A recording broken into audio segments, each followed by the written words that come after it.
Hey everybody, welcome back to GOT Outpost. This is our tutorial series on how to use RuckList. Today we're talking about packs and kits, the items that really are your one tiny little step away from actually being out in the field doing what you want to do. And when you start building out those packs, you start to get pretty excited. Oh yeah. I know I get pretty excited. No doubt.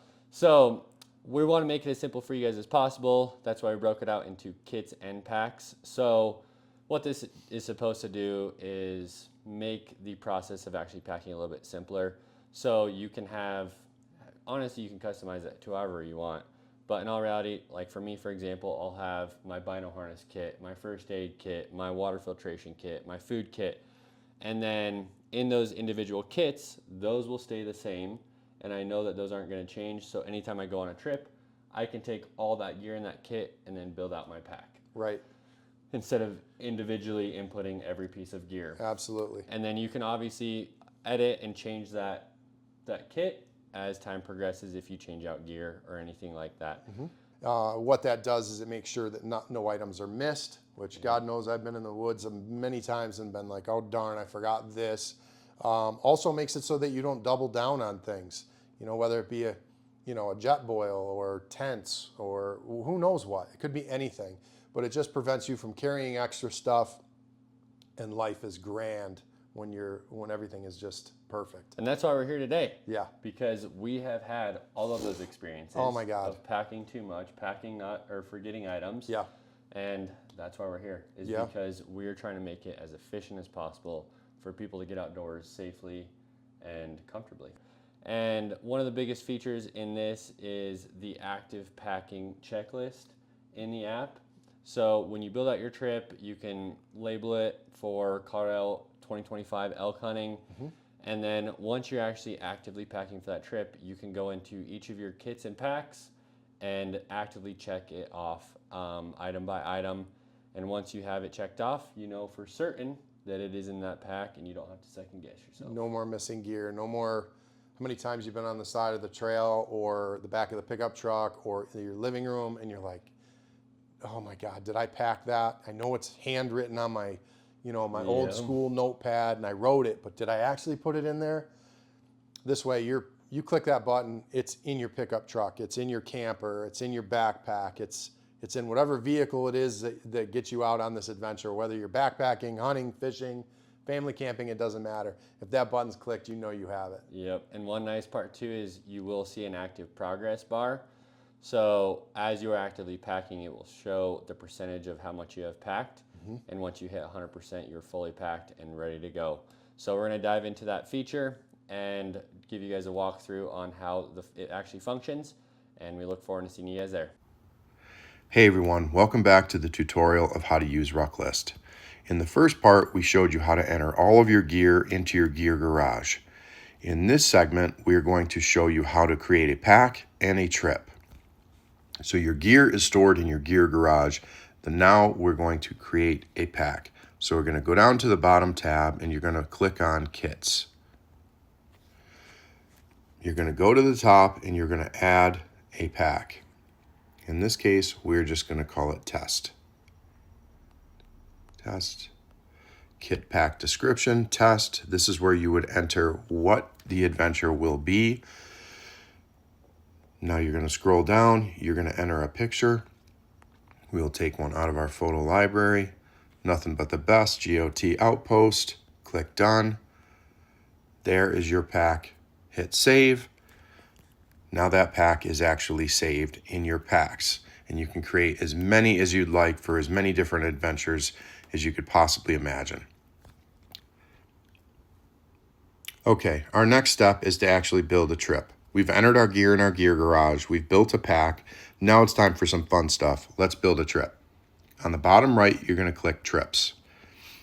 This page, upcoming adventures, is what comes up.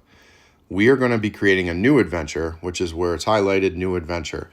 If I had one already made, it would be stored below where it says Montana elk or Colorado elk, and there will be as many as you could possibly imagine. So at the top, let's click new adventure.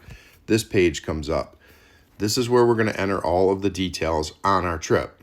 In this case, I'm just going to say test trip description below that. This is where you would describe what is the trip. Is it a backpacking trip? Is it a hunting trip, fishing trip? Whatever information you want to enter there would be great. In this case, I'm going to say test again. Below that, we're going to actually enter the date. We'll say September 1st. Okay. Then we will say end date, September 8th. Okay. Trip type. Then this auto-populated screen comes up and you can scroll through and choose whatever you'd like. In this case, hunting. City. We will just enter city, my home city. And then we're going to pick the state, Colorado. Then we're going to scroll down here and we're going to enter a picture. Photo library. We're going to go old school GOT. Scroll to the bottom and we're going to click save. Now there is our, under our adventures and our trips, this is what we just created, was our test. So we'll go back to our trips and it shows all of them right there.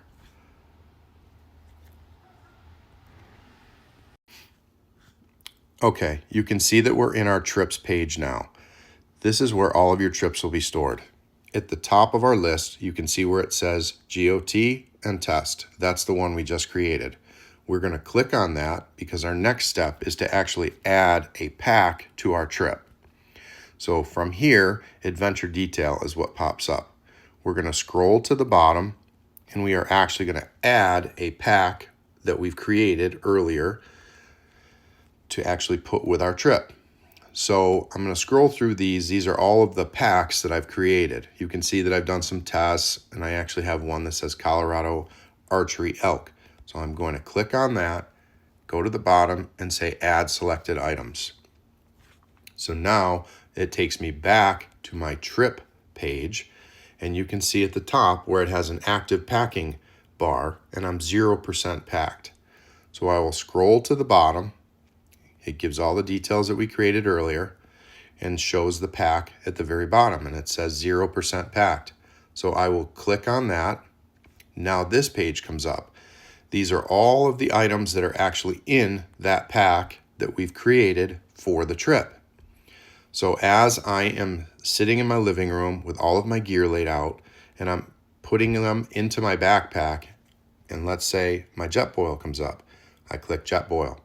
I know that's physically in my backpack or my tote, whatever vehicle you're using to store your gear for your adventure. When you click these items, you will know that you physically have put them in there. So as I pack, I click. I pack, I click. Then at the bottom, I will save. So I know that those items are actually in my backpack. So now you can see at the top that I've packed a few items. I'm 13% packed. So that way, there's no more trailside, wondering if I put it in my backpack, unpacking my pack just to see if it's there, like we've all done a million times. When it's clicked, you can go back, look at your app, make sure that you actually check marked it. You'll know that it's in your backpack. It just makes life so much easier to be able to just pull out your phone, look at it, know that it's done, and you can just head up the trail with a clear conscience. I hope this helped. I will see you on the next one.